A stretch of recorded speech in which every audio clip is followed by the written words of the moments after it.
Tu sais, c'est quoi le gros problème qu'il y a avec les ruptures amoureuses? Le gros problème, c'est qu'on sait tous ce que c'est, parce qu'on l'a tous déjà vécu, ou bien on l'a tous déjà vu autour de nous, les amis, la famille, les proches, les voisins, etc., etc. Donc on sait tous plus ou moins ce que c'est, mais en fait, vu que chaque relation est différente, chaque rupture va être différente. Et donc, tu ne sais pas comment est-ce que tu vas être lors de ta prochaine rupture. Tu comprends? C'est ça le gros problème.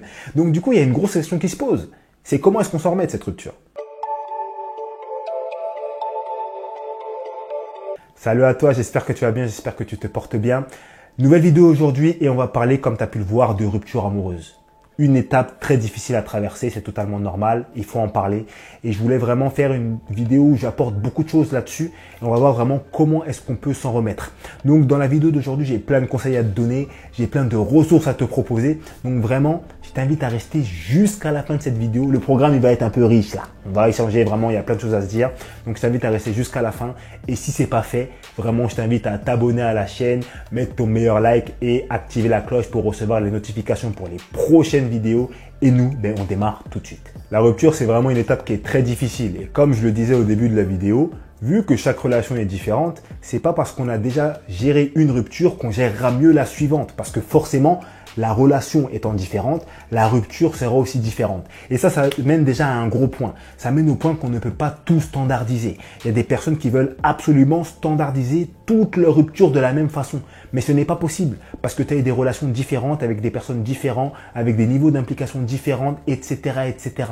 Tu vois? Donc déjà, premièrement, on ne peut pas se dire je vais me comporter pareil, je vais gérer absolument toutes mes ruptures de la même façon. C'est très compliqué de faire ça, en tout cas c'est très dangereux. La rupture, c'est une étape qui fait très très mal et contrairement à ce qu'on peut croire, c'est une étape qui fait mal aux deux parties de la relation. Parce qu'on peut facilement avoir tendance à penser que la partie qui annonce la rupture, pour elle, c'est plus facile. Le gars ou la meuf qui va annoncer « écoute, je romps avec toi », on peut se dire « c'est lui qui a annoncé la rupture, donc pour lui, c'est plus facile, c'est plus simple ». Mais c'est pas totalement vrai. Si je te prends un exemple concret, un homme ou une femme qui décide de se séparer de son conjoint parce que son conjoint ne veut pas d'enfant alors que cette personne veut un enfant, concrètement, ça va être autant difficile pour cette personne que pour la personne qui ne veut pas d'enfant. Parce qu'il n'y a pas eu de douleur, il n'y a pas eu de trahison, il n'y a pas eu de mots et de blessures entre les deux. Donc la rupture, vraiment, c'est une étape qui fait mal aux deux parties d'une relation. Bien sûr, selon le type de relation qu'il y a eu avec la personne et selon le pourquoi de la rupture. Et il faut commencer par accepter le fait que ce soit totalement normal. C'est normal d'avoir mal après une rupture parce que tu étais en couple avec une personne, tes habitudes de vie ont été chamboulées, il y a de l'attachement qui a été créé, il y a eu des sentiments qui ont été créés, tu as commencé peut-être à côtoyer la famille de cette personne-là, vous habitiez ensemble, etc., etc. Et forcément, quand cette personne quitte ta vie, tout est chamboulé. Voilà, tes habitudes de vie sont chamboulées, tu habitais avec une personne qui quitte chez toi, etc., etc. Donc, il faut accepter le fait déjà, premièrement, que c'est totalement normal qu'une rupture fasse mal. Maintenant, nous, le problème qu'on a en tant qu'être humain, c'est qu'on a très souvent du mal à être objectif sur nos propres relations. Et il y a une situation qui arrive extrêmement fréquemment, c'est qu'il y a des gens qui souvent se disent purée, j'arrive trop bien à conseiller mes amis sur leurs relations, mais quand il s'agit de moi, j'arrive pas à trouver les réponses, j'arrive pas à être objectif. Il y a beaucoup de gens qui sont dans cette situation-là. Dis-moi dans les commentaires si tu es comme ça, des fois, ou si tu te sens comme ça, ou si tu connais une personne qui est comme ça, mais c'est une situation qui arrive assez fréquemment. Il y a un deuxième problème qui vient accompagner le premier dont je viens de te parler, c'est que plus une relation dure longtemps, plus la rupture sera difficile. Ça provoque quoi? Ça peut provoquer que tu te mets dans une relation avec une personne, tu as un manque d'objectivité, comme on l'a vu dans le premier problème, et en plus de ce manque d'objectivité-là, la relation dure longtemps. Ça veut dire que tu vas rester peut-être longtemps avec une personne avec qui il y a des problèmes, une personne qui ne te correspond pas, mais tu auras peut-être du mal à être objectif, et en plus de ça, quand il y aura rupture, ça va être encore plus difficile à vivre parce que vous aurez passé beaucoup de temps ensemble. Et le cocktail de ces deux problèmes-là, en fait, il est carrément explosif. Pour se remettre de sa rupture, selon moi, il y a 4 grosses phases à traverser. Et tant que tu n'as pas traversé les 4 phases, tu auras du mal à te remettre de ta rupture amoureuse. La première phase, c'est la phase de colère ou de tristesse. C'est la première phase qui vient et c'est la phase que justement on connaît le plus. C'est la phase où tu es dans le mal, c'est la phase où tu es énervé parce que cette personne t'a lâché alors que tu as tout donné pour elle. C'est la phase où tu es triste parce qu'on t'a trompé, on t'a blessé, on t'a fait du mal, etc., etc. C'est la phase qui fait en fait le plus mal, tout simplement. La deuxième ou troisième phase, c'est la phase de remise en question. Après une relation, il faut savoir se remettre en question. Il faut se poser les bonnes questions, savoir qu'est-ce qu'on a fait de bien, qu'est-ce qu'on a fait de mal, etc., etc. Et pour moi, ça, c'est la deuxième ou la troisième phase. Et l'autre deuxième ou troisième phase, c'est la phase d'acceptation. Selon les relations, selon les personnes, ça dépend. Parfois, l'acceptation passe avant la remise en question. Parfois, la remise en question passe avant l'acceptation. Mais au bout d'un moment, il va falloir littéralement accepter le fait que cette relation soit finie, accepter le fait que cette personne ne fasse plus partie de ta vie. Et une fois que tu as traversé ces trois premières phases, il reste la quatrième et la dernière, c'est la phase de renouveau. C'est-à-dire maintenant que la relation est terminée, maintenant qu'on l'a acceptée, maintenant qu'on a passé la phase de tristesse, de colère, maintenant qu'on s'est remis en question, qu'est-ce qu'on fait ? Où est-ce qu'on va? Quelle option est-ce qu'on va prendre pour la suite, etc., etc. Et pour moi, c'est vraiment les 4 phases à traverser pour réussir à se remettre de sa rupture de la meilleure façon possible. À la source de tous ces problèmes-là qu'il y a sur les ruptures amoureuses, il y a plusieurs éléments. Et pour moi, l'élément numéro 1, c'est que le casting est très souvent mal fait depuis le départ. Malheureusement, il y a beaucoup de relations où il y a des ruptures amoureuses parce que les relations n'auraient absolument jamais dû commencer. Quand on base uniquement ses choix de partenaire amoureux sur ses émotions et jamais sur du factuel ou jamais sur du concret, le problème c'est que parfois on peut être dans un contexte émotionnel qui peut nous faire croire que cette personne est faite pour nous. Alors que si on regarde la personne de façon plus concrète, de façon plus précise, en se basant sur des éléments factuels qu'a cette personne-là, donc ses qualités, ses défauts, sa vision de la vie, etc., etc., on va très vite se rendre compte que finalement cette personne n'est pas faite pour moi. Mais des fois, on passe nos choix sur les émotions. Il peut nous arriver seulement de se servir du feeling pour choisir un partenaire, chose qui selon moi est très dangereuse parce que ça mène parfois à des situations où on rencontre une personne, tout va bien dès le début, et au bout de quelques jours, quelques semaines, on se rend compte que cette personne-là ne nous correspond absolument pas du tout. Ça, c'est dans le meilleur des cas. Parce que dans le pire des cas, comme on l'a dit plusieurs fois dans cette vidéo, on a du mal à être objectif sur nos relations. Donc parfois, on ne voit même pas cette chose-là. Voilà où est selon moi le danger de choisir ces personnes uniquement en se basant sur les émotions. Et le deuxième élément qui est vraiment extrêmement puissant, extrêmement dangereux également, c'est le fait de ne pas accepter que la relation soit finie. Et c'est un élément qui touche pas mal de gens. C'est-à-dire qu'il y a beaucoup de personnes qui n'acceptent pas qu'une relation avec leur ex soit finie. Et très souvent, on a l'image en tête d'une personne qui n'accepte pas, qui est toujours en train de courir derrière son ex, à lui envoyer des messages, à dire « mais non, pourquoi tu me lâches, etc. etc. » On a toujours cette image-là en tête quand on imagine une personne qui n'accepte pas que la relation est finie. Et c'est vrai que ça peut être ce type de personne-là, mais pas uniquement. Vous savez, il y a d'autres façons de ne pas accepter qu'une relation est finie. Et l'une des façons les plus dangereuses, c'est la façon où on n'arrête pas uniquement de se justifier sur la relation. Il y a beaucoup de personnes qui malheureusement, elles ont une relation qui vient de s'arrêter, elles sont en phase de rupture et elles veulent s'en remettre, mais elles n'arrêtent pas de se justifier. Elles n'arrêtent pas de se dire aux gens qui les entourent, à leurs amis, ouais mais la rupture c'est pas de ma faute, regarde-moi ce que j'ai fait, regarde j'ai fait ceci, j'ai fait cela. Et quand tu fais ça concrètement, tu n'acceptes pas que la relation soit terminée. Parce que quand tu es dans cette situation-là, ce que tu fais sans t'en rendre compte, c'est que tu laisses la possibilité à ton ex de rester dans ta tête. Tu en parles constamment, tu y penses constamment, etc., etc. Et quand tu es clairement dans cet état-là, la rupture en devient encore plus difficile, encore plus compliquée parce que ton ex est encore partout autour de toi. Même si tu ne lui parles pas directement, le fait d'en parler, le fait de penser à lui, le rend présent constamment dans ta vie. Maintenant qu'on a parlé des problèmes et des sources du problème, quelles sont les solutions? Parce que si on fait que de parler des problèmes, forcément on n'avance pas. Mais qu'est-ce qu'on peut mettre en place concrètement pour se remettre de sa rupture? J'ai plusieurs éléments à te proposer. La première chose dont je voudrais te parler, c'est tout simplement de faire le casting adéquat, le casting idéal, de choisir de base la personne qu'il te faut. Comme je te l'ai dit plus loin dans la vidéo, le problème qu'il y a, c'est que beaucoup de relations s'arrêtent, il y a beaucoup de ruptures chez certaines relations parce qu'elles n'auraient jamais dû commencer. Le casting de base n'était pas bon. Et ce qu'il faut, c'est choisir la bonne personne. Éviter la rupture, c'est déjà le meilleur moyen de se remettre de sa rupture. Et comment est-ce qu'on choisit la bonne personne? On choisit la bonne personne en se disant « je choisis la personne dont j'ai besoin, pas la personne dont j'ai envie ». Il faut que tes choix au niveau de la personne avec qui tu es en couple soient des choix basés sur des éléments factuels et pas uniquement sur des éléments émotionnel, pas uniquement sur du feeling.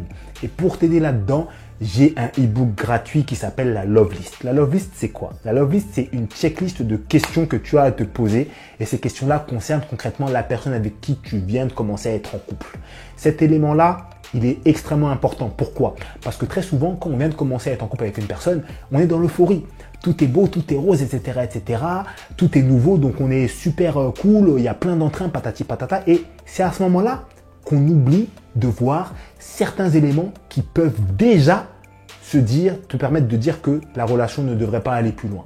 Et le fait d'avoir une checklist avec des questions claires, précises, qui tapent sur les points importants dans une relation, devant toi, te permet de décider de façon vraiment factuelle, est-ce que tu vas continuer d'être avec cette personne-là ou est-ce que tu devrais arrêter leur relation parce que, au fait, vous n'avez pas la même vision de la vie sexuelle, vous n'avez pas la même vision de la vie de famille, vous voulez pas habiter au même endroit dans le monde, etc., etc. Donc, si tu veux obtenir cette love list-là, c'est très simple. Tu cliques sur le premier lien en description. C'est un e-book qui est totalement gratuit. Tu auras juste à me laisser ton adresse email et tu recevras ta love list dans les 2-3 prochaines minutes qui suivent. Le deuxième élément que je voulais partager avec toi pour pouvoir te remettre de ta rupture amoureuse, c'est qu'il faut accepter que la rupture est difficile. Vous savez, il y a beaucoup de personnes qui sont dans le déni, c'est-à-dire qui vont essayer de montrer aux autres, essayer de se prouver que la rupture ne fait pas de mal. Non, moi c'est bon, ça va. Non, tu sais, t'inquiète. Ouais, non, c'est bon, j'ai pas besoin, etc., etc. Je suis pas en train de dire que toutes les ruptures sont difficiles. Forcément, vu que comme on l'a dit, chaque relation est différente, il va y avoir des ruptures qui vont être beaucoup plus simples à gérer que d'autres. Mais quand tu as une rupture qui est difficile à traverser, il faut l'accepter. Et tant que tu n'accepteras pas ça, tant que tu seras dans le déni de la douleur que te provoque cette rupture-là, ça va être beaucoup plus compliqué de pouvoir s'en remettre de façon aisée. La troisième chose qu'il faut faire pour pouvoir se remettre de sa rupture amoureuse, c'est qu'il faut traverser les 3 grosses étapes de la rupture. Pour moi, il y a 3 grandes étapes que je vais te présenter et il faut les traverser dans l'ordre. Tant que tu ne traverseras pas ces 3 étapes-là, ça va être très compliqué. La première étape, c'est l'acceptation. Plus tu forces avec une relation, peu importe la manière, donc ça peut être courir derrière la personne, ne pas arrêter d'y penser, ne pas arrêter de te justifier que c'est pas ta faute, etc., etc., ne pas arrêter de prouver au monde que cette personne-là elle est mauvaise, etc., etc. Tant que tu seras dans cette situation-là, tant que tu forces comme ça, la rupture sera difficile à traverser, c'est évident, c'est un fait, parce que cette personne-là sera toujours présente dans ta vie. Le deuxième élément, la deuxième phase qu'il faut traverser, c'est la phase de remise en question. Malheureusement, beaucoup de personnes oublient cette phase-là. Beaucoup de personnes oublient la phase de remise en question. Qu'est-ce que c'est la phase de remise en question? C'est la phase où tu vas analyser ta relation. Tu vas te poser les bonnes questions. Qu'est-ce que tu as fait de bien dans la relation? Qu'est-ce que tu as fait de mal? Pourquoi est-ce que tu as commencé à être en relation avec cette personne-là? Qu'est-ce qui t'a attiré chez elle? Qu'est-ce que tu as fait de bien? Qu'est-ce qu'elle t'a fait de mal? Qu'est-ce que tu attendais de plus de cette personne-là? Etc., etc. Toutes ces questions-là vont te permettre de choisir correctement la personne qui va venir par la suite. Et la suite, c'est la troisième étape, c'est le renouveau, la renaissance tout simplement. Après justement avoir traversé toutes ces étapes difficiles, il faut se donner le droit de retrouver une vie, tu vois. Et concrètement, il faut savoir ce que tu fais. Est-ce que tu vas te remettre en relation de couple tout de suite? Est-ce que tu vas prendre du temps pour toi? Est-ce que tu vas te consacrer à tes projets? Est-ce que tu vas essayer d'avoir des relations sans lendemain? Tous ces choix-là sont les tiens, tu vois. Et ces 3 étapes-là sont vraiment les 3 étapes capitales qu'il faut traverser pour pouvoir se remettre d'une rupture amoureuse. Si tu ne fais pas une des 3 étapes, tu vas te sentir mal sur certains points. L'une des erreurs qui est le plus souvent commise, en tout cas les erreurs que je vois le plus souvent, c'est que les gens ne font pas de remise en question. Vu qu'ils ne font pas de remise en question, ça les pousse à retourner vers le même type de personne parce qu'ils ne se sont pas posé la question à savoir pourquoi est-ce qu'ils ont été attirés vers cette personne-là, qu'est-ce qui a fait en sorte qu'ils se soient mis en couple avec cette personne-là, etc., etc. La remise en question, elle est capitale parce que c'est ça qui nous permet d'avancer, c'est ça qui nous permet de glow up. Dans absolument toutes les relations, il y a des enseignements à retirer. Et comme on le dit très souvent, c'est dans la douleur qu'on apprend. Très souvent, on a l'impression que parce qu'on nous a fait du mal, parce qu'on nous a blessés, on n'a rien à retirer. Cette personne-là avec qui je me suis mis en couple, c'était une mauvaise personne. J'aurais jamais dû lui faire confiance. C'est bon, next. Non, il y a des choses à retirer. Ok, c'était une mauvaise personne. Mais comment est-ce que ça se fait que tu as été attiré vers cette personne-là? Toutes ces petites questions-là qui concernent la relation que tu as avec cette personne-là peuvent t'apporter des éléments pour que tu puisses en apprendre plus sur toi et savoir quelles sont les choses que tu as bien fait et quelles sont les choses à ne plus faire par la suite pour éviter ce genre d'erreur-là. En mettant en place les actions dont je viens de te parler, je suis clairement pas en train de te dire que tu vas traverser ta rupture comme ça, avec le sourire et que ça va être extrêmement simple, etc., etc. C'est pas vrai, je te mentirais si je te le disais. La rupture, ça restera toujours quelque chose de difficile, quelque chose de douloureux, surtout si tu as eu une énorme attache, beaucoup de liens avec la personne avec qui tu étais en couple, il y aura toujours de la tristesse, de la colère, etc., etc. Mais en mettant en place ces actions-là, tu auras le contrôle sur le déroulé de ta rupture et puis surtout, tu sauras à quelle étape de ta guérison est-ce que tu en es. Parce que malheureusement, il y a beaucoup de personnes qui sont dans une situation où elles mettent énormément de temps pour se remettre de leur rupture amoureuse. Et il n'y a pas de problème à ça, c'est totalement normal. Mais beaucoup ne savent pas où ils en sont dans le processus de guérison. Tu comprends? Donc ça veut dire qu'ils sont en train de guérir à l'aveugle comme ça. Ils savent pas à quelle phase ils en sont. Ils savent pas est-ce qu'ils doivent se remettre en question ou pas. Ils savent pas s'ils pensent encore à la personne ou s'ils l'ont oublié, etc., etc. Et là, clairement, ça te donne un petit peu une sorte de gouvernail. Tu sais où tu en es, tu sais ce que tu dois faire, tu sais ce que tu dois mettre en place. Tu sais quelles sont les actions que tu dois mettre en place dans ta vie pour pouvoir guérir de la meilleure façon possible. Si tu veux aller plus loin, j'ai deux choses à te proposer. Le premier élément, je t'en ai déjà parlé, c'est la love list, cette checklist de questions que tu dois te poser sur ton partenaire et qui te permettra d'avoir les éléments concrets pour décider est-ce que tu décides de garder cette relation-là ou de t'écarter de cette personne-là parce que cette personne ne te correspond pas. Donc pour ça, c'est le premier lien en description. Tu me laisses ton adresse mail et je te l'envoie d'ici les 2-3 minutes. C'est totalement gratuit. Le deuxième élément que j'ai à te proposer, c'est ma formation qui s'appelle « Je l'oublie, les clés pour réussir à oublier son ex ». Tu vois, tout à l'heure, je t'ai parlé de 3 étapes. L'étape d'acceptation, l'étape de remise en question et l'étape de renaissance. Et dans ma formation, on rentre clairement dans le vif du sujet, dans les actions que tu dois mettre en place concrètement. Quand est-ce que tu dois le faire? Quelles sont les questions que tu dois te poser? Comment est-ce que tu dois te les poser? Avec des exemples concrets et surtout, quelles sont les erreurs à éviter que font la majorité des personnes. Pour les personnes qui ont vu cette vidéo, c'est le deuxième lien en description et je fais exceptionnellement un code promo qui te permet de recevoir cette formation à un tarif extrêmement réduit. Donc c'est le deuxième lien en description. Je t'invite vraiment à profiter de cette promo-là qui est exclusive pour les personnes qui viennent de suivre cette vidéo. Sur ce, moi je te laisse là. Dis-moi ton avis dans les commentaires et je te dis à la prochaine. Salut à toi.